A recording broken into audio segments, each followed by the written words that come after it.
नमस्कार, मी सिद्धेश ताकवले आणि आपण पाहताय जय महाराष्ट्र बुलेटिन मध्ये आपलं सगळ्यांचं स्वागत। बुलेटिनच्या सुरुवातीलाच बातमी छत्रपती संभाजीनगरमधून। छत्रपती संभाजीनगरमध्ये 2,93,00,000चं भेसळयुक्त खाद्यतेल जप्त करण्यात आलंय। अन्न आणि औषध प्रशासनाने सर्वात मोठी कारवाई केली आहे। दोन्ही कंपन्यांचे अन्न परवाने निलंबित करण्यात आलेले आहेत।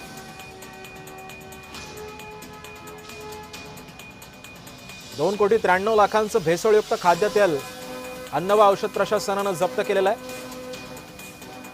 या संदर्भात अधिक माहिती जाणून घेत माझा सहकारी विजय शेडे आपल्या सोबत आहे। विजय, 2,93,00,000चं हे खाद्यतेल जे आहे ते आता जप्त करण्यात आलेलं आहे। अन्न व औषध प्रशासनाने ही कारवाई केली आहे, काय माहिती आहे?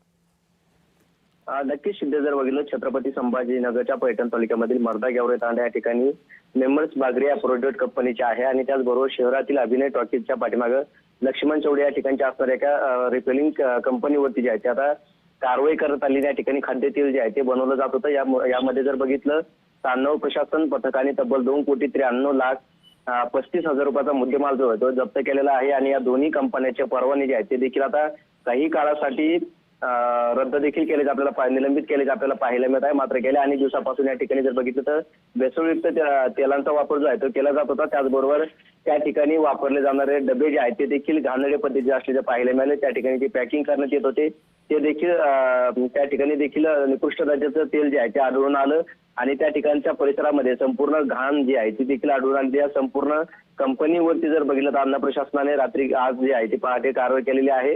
या कारवाईमध्ये आता मोठा मुद्देमाल जो आहे तो देखील जप्त केलेला आहे। अशाच पद्धतीने कारवाई सुरू असण्याचं देखील आता प्रशासनाने सांगितलेलं आहे। सिद्धेश, नक्कीच धन्यवाद विजय, तू दिलेल्या सविस्तर माहितीबद्दल।